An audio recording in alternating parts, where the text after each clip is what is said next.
Hello नमस्कार, कसे आज सगळे मजेत ना. मी रोहिणी स्वागत करते तुमचं आणखीन एका नवीन व्हिडिओमध्ये. तर चला, गावावरची ट्रिप वगैरे छान झाली आहे आणि आल्यानंतरचं थोडं नाही का विकनेस वगैरे असतो. काल आलो आणि छान दिवसभर आराम वगैरे केला. ऊन वगैरे तिकडे खूप जास्त आहे. ब्लॉग तुम्ही पाहिला नसेल तर नक्की बघा, छान ब्लॉग झालेला वगैरे आणि ट्रिप पण खूप छान झालेली. तर काल दिवसभर आराम केला आणि आज माझी आहे ड्रायव्हिंग क्लासची टेस्ट. तर त्याच्यासाठीच मी आता रेडी वगैरे होऊन निघाली आहे आणि त्या म्हणजे सगळं घरात आवरून घेतलं आहे. स्वतः रेडी झाली, डॉक्युमेंट ठेवले आणि आजला मी काय घेऊन नाही चालली उन्हामुळे. तर त्याच्या पप्पांना थोडं तब्येत बरी नाही आहे, त्याच्यामुळे त्यांच्याजवळ ठेवते आणि मग त्यांना जर आणखी तब्येत खराब झाली तर मग ते बांगराजीजवळ ठेवणार आहेत. त्याच्यामुळे चला आता ते दोघं मॅनेज करतील आणि मी जाते ड्रायव्हिंग क्लासला. तसं सरांशी वगैरे बोलणं झालं आहे, कदाचित लवकर वगैरे होऊ शकतं माझं, कारण बाळामुळे वगैरे ऑब्विसली. तर चला आता बघू पुढे काय होतं वगैरे. ऊन खूप जास्त आहे बाहेर. मला पांढरीला घेऊन जायचं होतं, म्हणजे मोठ्या गाडीला घेऊन जायचं होतं. पण मग काय ना, तिथे माझं 2 व्हीलर आणि 4 व्हीलर दोघी लायसन्स काढायचे आहेत मला. तर मग त्याच्यामुळे ना स्कूटी लागेल तिथे. आता मोठी गाडीचं म्हणजे 4 व्हीलरचं जे आहे ना, ज्यांच्याकडे मी ड्रायव्हिंग क्लास केलेला, सो तेच त्यांची गाडी प्रोव्हाइड करतात टेस्टसाठी. पण मग 2 व्हीलर आपल्याला आपली घेऊन जावी लागते. त्याच्यामुळे आता मला आहे ना, जी माझी पांढरी परी आहे तिला घेऊन जावं लागणार आहे. त्याच्यामुळे ऊन खूप जास्त आहे, आता तिलाच न्यावं लागणार. तसं इच्छा नव्हती बाहेर उन्हात जायची, पण मग आता काही कामांमुळे आपल्याला निघावंच लागतं. असो चला आता मी ना निघते. त्यांनी मला आय थिंक 12पर्यंत पोचायला लावलेलं आहे आणि घरापासून बऱ्यापैकी लांब आहे ते, त्याच्यामुळे मला लवकर निघावं लागणार. चला आता आरूला वगैरे थोडं समजवते पप्पांजवळ राहण्यासाठी आणि मग त्याच्यानंतर बाय द वे तुम्हाला ड्रेस दाखवायचा राहिला होता. हा तो ड्रेस आहे जो की तुम्हाला मागच्या वेळेस मी दाखवला होता. मस्त आहे ड्रेस, छान. मला कम्फर्टेबल, मला आहे ना अशी मोकळे वगैरे ड्रेस आवडतात, कम्फर्टेबल वाटते मस्त. आणि उन्हामुळे मी थोडं नाही का असं हेच घातलेलं ड्रेस, नाही का मोकळं मोकळं.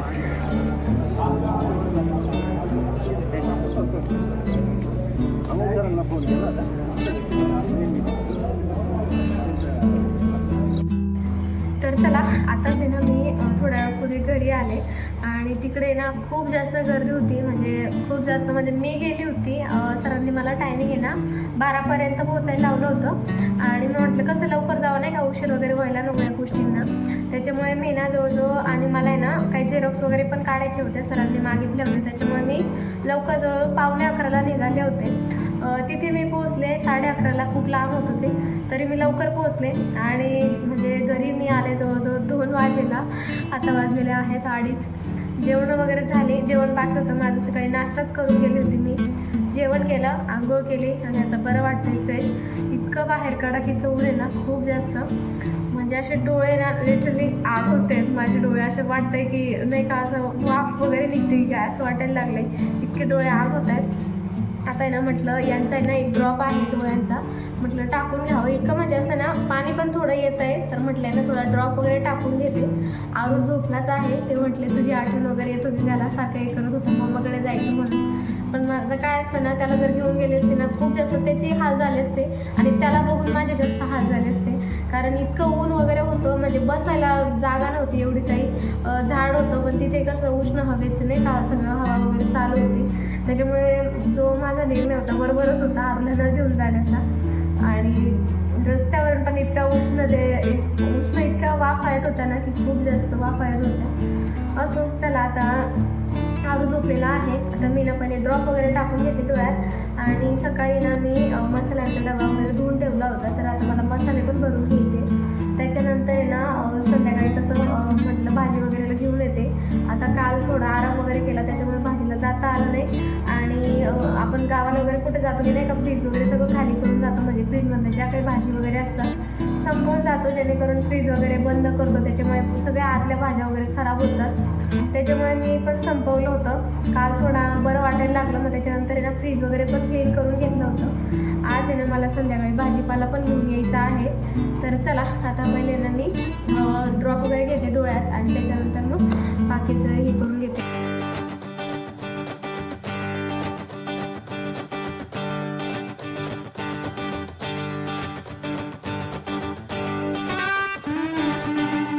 चला दुपारी ना डोळ्यांमध्ये थोडंसं ड्रॉप वगैरे टाकून घेतला, थोडासा आराम केला आणि त्याच्यानंतर आहे ना संध्याकाळी भाजीपाला घेण्यासाठी गेले होते. जसे म्हटले भाजीपाला नव्हता, भाजीपाला घेऊन आले आणि लगेचच आहे ना पांढरी सुद्धा आली. तर तिच्या आहे ना 1-2 गोळ्या माझ्याकडे उरलेल्या होत्या. सो त्याच मी तिला आहे ना आता छान कूट वगैरे करून देते.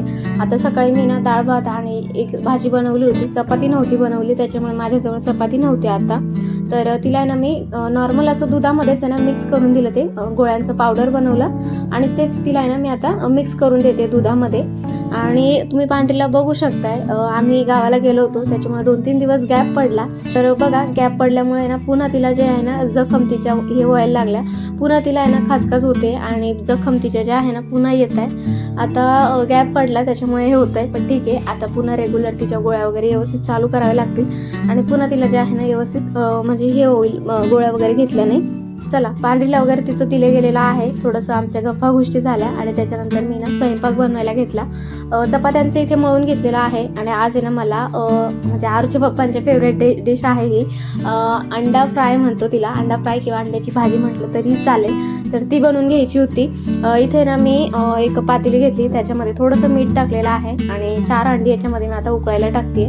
मीठ टाकल्याने ना आरूच्या पप्पांचं असं म्हणणं आहे की थोडं अंड्यांना चव येते, त्याच्यामुळे मी टाकते. बाकी मला तर काही वाटत नाही, पण त्यांना वाटतं, त्याच्यामुळे त्यांच्या हिशोबाने मी टाकत असते मीठ. अंडी उकळण्यासाठी टाकले तोपर्यंत आहे ना आता भाजीला लागण्यासाठी एक वाटण बनवून घ्यायचं आहे.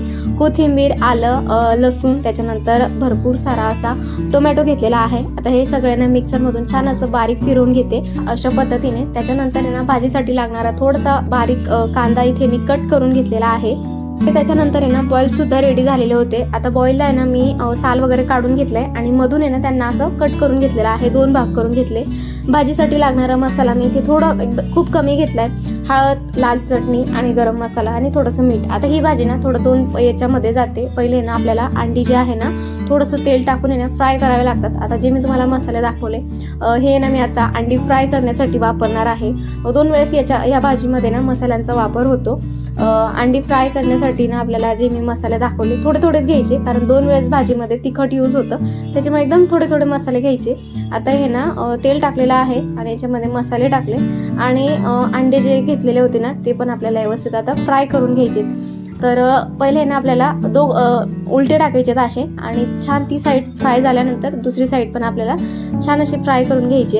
आरूची ना दुपारपासून ना थोडीशी तब्येत खराब म्हणजे व्हायला सुरुवात होत होती, त्याच्यामुळे ना आरूच्या पप्पांनीच मला आज ना थोडीशी मदत केली. त्यांना म्हटलं मी सगळं काढून वगैरे देते, फक्त मी सांगते त्या पद्धतीने करा, कारण मला स्वयंपाक वगैरे सगळं मॅनेज करून आरूला सुद्धा म्हणजे मॅनेज करायचं होतं. आता तिकडे अंडे फ्राय होत होते तोपर्यंत मी ना इकडे चपात्या बनवून घेतल्या आणि पुन्हा आरूला त्रास होत होता म्हणून मी अर्ध्या चपात्या सोडल्या आणि त्याच्याकडे गेले होते. दुपारपासून ना असंच चालू होतं, एक काम करायचं त्याला घ्यायचं, एक काम करायचं त्याला घ्यायचं, असंच चालू होतं. त्याच्यानंतर ना जे अंडे फ्राय करून घेतलेले होते त्यांना काढून घेतलं आणि त्याच कढईमध्ये थोडंसं तेल टाकलेलं आहे आणि जो कांदा बारीक कट करून घेतलेला होता तो टाकलाय. आता याला ना छान असं गोल्डन ब्राऊन होईपर्यंत परतवून घ्यायचा आणि नंतर मग आहे ना आणखी थोडे मसाले टाकायचे जे अगोदर घेतले होते, लाल चटणी, हळद, मीठ, गरम मसाला, आपल्या आवडीनुसार मसाले टाकायचे. असं काही नाही की स्पेसिफिक नाही का हाच मसाला टाकायचा तोच मसाला टाकायचा, आपल्या आवडीनुसार आपण टाकू शकतो. आता माझ्याजवळ जे अवेलेबल होते मी ते टाकले. त्याच्यानंतर आहे ना जे आपण वाटण दळून घेतलेलं होतं ना ते याच्यामध्ये ऍड करायचं. आता याला पण आहे ना छान असं तेल सुटेपर्यंत परतवून घ्यायचं आणि नंतर जी काय आपण अंडी ना ही करून घेतली होती ना फ्राय करून घेतलेली होती ती याच्यामध्ये टाकायची. आणखी छान मिक्स करायचं. वाटलं तर आपल्याला ग्रेव्ही वाढवायची असेल तर पाणी ऍड करायचं, नाहीतर मग असंच राहू द्यायचं. त्याला आहे ना छान आता लो टू मिडियम फ्लेमवर आहे ना 5 ते 6 मिनिटं छान मस्त अशी होऊन देते भाजी. आणि भाजी सांगायचं झालं ना खूप मस्त अशी भाजी होते. छान कोथिंबीर वगैरे भुरभुरायची. आमची ना जेवण वगैरे झालेली आहेत आणि त्याच्यानंतर आहे ना आरूला म्हटलं आता थोडं औषध देऊन घेते, कारण त्याला दुपारपासून खूप जास्त जुलाब सुरू झाल्या होत्या, कारण गावाकडे ना खूप जास्त हिटिंग होती. हा आहे ना ॲक्च्युली माझा ज्या दिवशी आम्ही गावावरून आलो त्याच्या तिसऱ्या दिवसाचा व्हिडिओ आहे आणि त्याच्यानंतर आणखी आमची तब्येत खराब झाली होती म्हणून व्हिडिओज वगैरे येत नव्हते बघा. तर इथे ना मी त्याला छान असं औषध वगैरे देऊन देते आणि मूड चांगला असले की घेतो. आणि जास्त जर तसं औषध घेण्याविषयी ना आरूचं जास्त काही नाही आहे, मूड चांगला असला की लगेचच घेतो.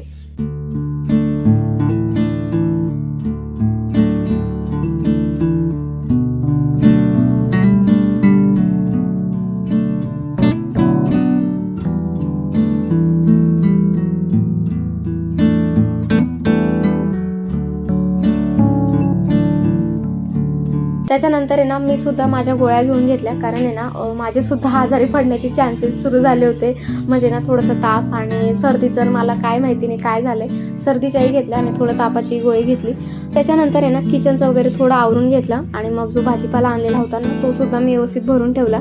लास्टमध्ये ना छान असं किचन वगैरे आवरून घेतलं आणि त्याच्यानंतर आहे ना आजचा दिवसाचा एंड असा काहीसा केला. चला आपण भेटूयात पुढच्या ब्लॉगमध्ये. बाय.